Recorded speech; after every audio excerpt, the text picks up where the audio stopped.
प्यारे बच्चों, नवांकुर के डिजी लेसन्स में आप सभी का फिर से स्वागत है। आज हम कक्षा 3 के पर्यावरण विषय का पाठ 9 पढ़ेंगे। इसका नाम है बादल आए बारिश लाए। बच्चों, बादल आते हैं तो क्या लाते हैं? बारिश ही लाते हैं ना। बारिश के साथ साथ ओले भी बरसाते हैं, है ना। और आपने ओले देखे ही होंगे, छोटे छोटे चने के आकार के या उससे थोड़े बड़े या उससे थोड़े बड़े। और कभी कभी पढ़ने में, पेपर पढ़ने में या सुनने में आता है कि किसी क्षेत्र में बहुत बड़े बड़े ओले भी गिरे हैं। शायद आपने देखे होंगे, और नहीं देखे होंगे तो आपने छोटे छोटे आकार के तो देखे ही होंगे, है ना। गिरते रहते हैं। और बादल हमेशा बारिश लाते हैं।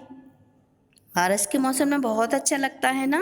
चारों तरफ हरियाली छा जाती है, नदी तालाब भर जाते हैं। बहुत अच्छा लगता है, ठंडा ठंडा मन भावन मौसम होता है ना। तो बच्चों, बादल क्या लाते हैं? बारिश लाते हैं, है ना। और जब बरसात हो जाती है उसके बाद इंद्रधनुष भी हमें दिखाई देता है ना। आपने देखा होगा, बच्चों को भी दिखाया होगा कि देखो देखो वो बादल में क्या दिख रहा है, क्या दिख रहा है ना। तो वो इंद्रधनुष होता है। और जब बरसात होती है तो तेज बिजली भी कड़कती है, गर्जना के साथ तेज गर्जना होती है, तो हम लोग डर जाते हैं, है ना। ऐसा भी होता है ना। हाँ, तो बच्चों, बादल जब समुद्र का पानी गर्म होता है और वह वाष्प बन कर ऊपर उड़ता है तो बादल बनते हैं। और यही बादल बरसात में यही बादल ठंडे होकर बरसात में पानी बरसाते हैं, है ना। ऐसा ही है ना। चलिए, अब हम इसे पढ़ेंगे। ये एक बरसात के मौसम का ये चित्र बना हुआ है। और देखो, यहाँ एक हाथी है और केले का पेड़ लगा हुआ है। केले के पेड़ के बड़े बड़े पत्ते हैं। तो ये इस हाथी का नाम अप्पू है। तो अप्पू हाथी को केले बहुत पसंद थे। वह रोज केले के पेड़ों से केले तोड़कर खा लेता था। एक दिन उसने देखा कि केले के पेड़ मुरझा रहे हैं। इसलिए मुरझा रहे थे कि बहुत दिनों से बारिश नहीं हुई थी। अब अप्पू हाथी ने सोचा कि मैं अभी सूंड में पानी भरकर लाता हूँ। और इस तरह से वह नदी की ओर चल पड़ा। दिख रहा है ना आपको, अप्पू हाथी नदी में कितनी मस्ती से नदी में खड़ा हुआ है और सूंड से अपने ऊपर पानी डाल रहा है, नहा रहा है ना। तो वह नदी की ओर चल पड़ा। नदी से अप्पू ने जी भर कर पानी पिया और सूंड में पानी भर भर कर नहाया भी खूब। उसे खूब मजा आया। अब नीचे के चित्र में, अब अप्पू ने क्या किया? सूंड में पानी भरा और जा कर के केले के पेड़ों को नहला दिया, मतलब केले के पेड़ों को पानी डाल दिया। तो पानी मिलने से ही केले के पेड़ खिल उठे, मतलब फिर से हरे भरे हो गए। अप्पू बोला, अब मैं तुम्हारे लिए रोज पानी लाऊंगा। क्यों लाऊंगा? क्योंकि तुम मुझे रोज ही मीठे मीठे केले खाने को देते हो, इसलिए मैं तुम्हें रोज पानी लाऊंगा। चलिए, अब आगे बच्चों, यहाँ कुछ अभ्यास प्रश्न दिए हुए हैं, तो इनके उत्तर आपको लिखना है। वैसे हमने इनके उत्तर इनके नीचे लिख दिए हैं, तो आप अपनी कॉपी पर लिखेंगे। ये आपका होमवर्क है। जैसे कि पहला है, अप्पू को कैसे पता लगा कि केले के पेड़ों को पानी चाहिए? तो ये तो सरल सा प्रश्न है। केले के पेड़ के पत्ते मुरझा गए थे, सूखने लगे थे। तो उनके सूखे पत्तों को देखकर अप्पू को पता चल गया कि इन्हें पानी चाहिए, है ना। चलिए, दूसरा है, तुम्हारे घर के आसपास के पेड़ पौधों को पानी कहाँ से मिलता है?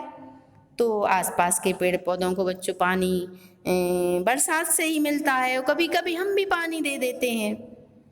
अब नीचे है, अप्पू हाथी ने नदी से जी भर कर पानी पिया। तुमने जानवरों को कहाँ कहाँ पानी पीते देखा है?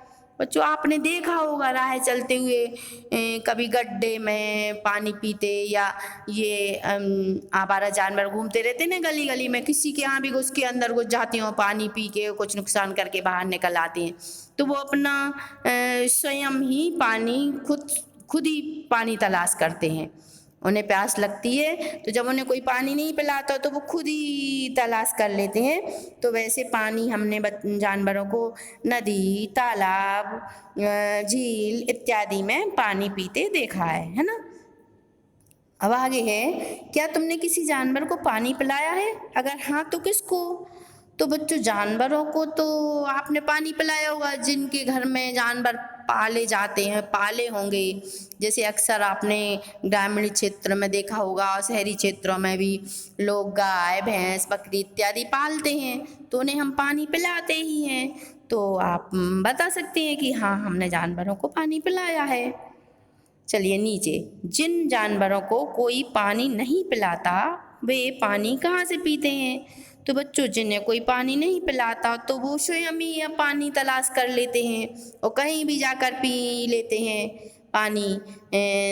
जहाँ उन्हें सुविधा होती है, जैसे कि नदी, तालाब, झील या किसी गड्ढे में भरा रहता है पानी, तो वहाँ जाकर वह पानी पी लेते हैं। अब बच्चों, आपने देखा है कि केले के पेड़ को अप्पू हाथी ने पानी दिया था। क्या हाथी ऐसे पानी देते हैं पेड़ों को? नहीं देते ना। तो फिर उन पेड़ों को पानी कहाँ से मिलता है जो कहीं जिन्हें कोई नहीं देता? तो उन्हें पानी बरसात से ही मिलता है ना। तो पेड़ पौधों को ज़्यादातर पानी बरसात से ही मिलता है। बारिश आते ही पेड़ पौधे खिल उठते हैं, हरे भरे हो जाते हैं, चारों तरफ हरियाली छा जाती है ना। चलिए, बारिश के बारे में यहाँ एक कविता है, इसे हम पढ़ेंगे। ये कविता का नाम है बादल आए। चलिए, हम इसमें देखिए, बादल चारों तरफ, इस चित्र में बादल बने हुए हैं चारों तरफ से, बादल बादल के बीच में ये कविता लिखी हुई है। नीचे इंद्रधनुष भी बना हुआ है और ये कविता हरीश निगम जी ने लिखी है। इनका नाम चकमक एकलव्य भी है। तो हम इसे पढ़ते हैं। गोरे गोरे काले काले बादल आए जादू वाले, कुत्ता गैया हाथी घोड़ा और कभी हंसों का जोड़ा, या फिर बनकर अरना भैंसे दौड़ेंगे होकर मतवाले। पल में आते पल में जाते, महीनों कभी नजर ना आते, और कभी जम जाते ऐसे, हफ्तों तक न टलते टाले। कभी गरजते कभी बरसते, इंद्रधनुष के रंग परसते, और कभी ओले वर्षा के तोड़ गए हैं शीशे प्याले। चलिए बच्चों, ये कविता आपको कैसी लगी? बहुत अच्छी लगी ना। इसमें सभी कुछ बताया गया है कि बादल से ओले भी बरसते हैं, इंद्रधनुष भी दिखाई देता है ना। ओले से क्या क्या नुकसान होता है? ओले से फसलों का भी नुकसान होता है बच्चों। और यदि किसी के कच्चे घर होते हैं तो उनके भी जो नुकसान हो जाता है उन घरों को, तो बहुत सी परेशानियों का सामना करना पड़ता है लोगों को, है ना। चलिए आगे, अब आपको ये बताना है कि कभी को बादलों में बहुत कुछ दिखा। क्या तुम्हें भी बादलों में कभी कुछ दिखा है? तो बच्चों, निश्चित दिखा होगा आपको बादलों में। इंद्रधनुष तो दिखाई देता है ना बादलों में, आपको दिखता है ना। और कभी कभी बिजली चमकती है तो बिजली भी आपने कभी देखी होगी, जिससे कि आप डर जाते हैं, है ना। अब नीचे, बादल क्या क्या करते हैं? तो ये भी आपको पता है। बादल बारिश करते हैं, ओले बरसाते हैं, इंद्रधनुष दिखाते हैं, है ना। और बादल गर्जना भी करते हैं। नीचे, बारिश आने पर तुम्हें कैसा लगता है?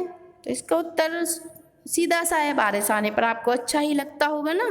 बहुत अच्छा लगता होगा, पानी में निकलने में, घूमने में, भीगने में, है ना। बहुत अच्छा लगता होगा। तो इसका उत्तर ये हुआ। अब नीचे, बारिश आने पर बादलों के अलावा और क्या क्या दिखाई देता है? तो बच्चों, ये हम पहले भी पढ़ चुके हैं ऊपर कि बारिश आने पर बादलों के अलावा हमें इंद्रधनुष दिखाई देता है ना। और चलिए नीचे, क्या तुमने कभी इंद्रधनुष देखा है? इंद्रधनुष कब दिखाई देता है? तो इसका उत्तर आप बता सकते हैं। आपने इंद्रधनुष तो कई बार देखा होगा, है ना।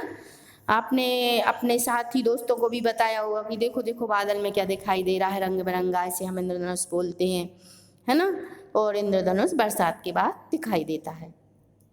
बारिश होने पर क्या क्या होता है?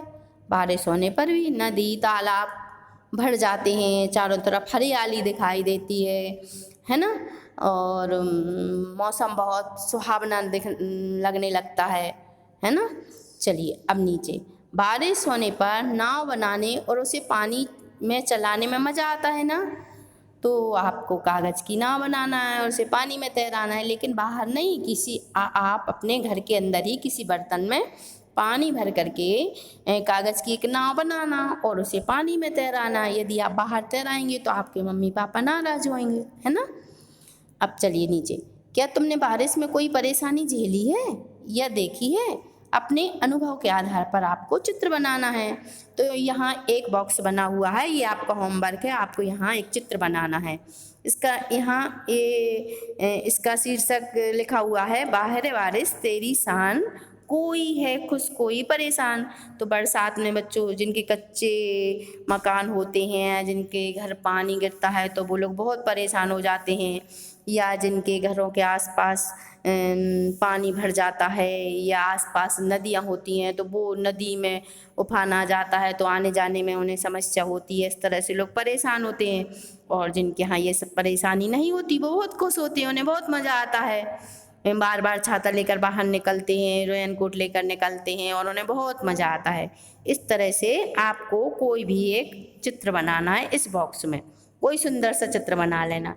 चाहो तो आप एक बच्चे का चित्र बना के छाता लेकर पानी में खड़ा कर सकती हैं, वो भी एक हुआ।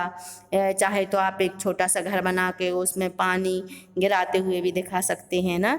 इस तरह से आपको जो भी अच्छा लगे उस तरह का आपको ये यहाँ चित्र बनाना है।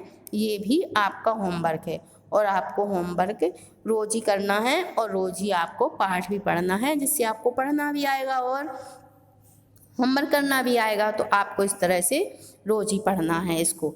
चलिए अब ये पाठ यहीं समाप्त हुआ। अगले वीडियो में हम फिर मिलेंगे। धन्यवाद।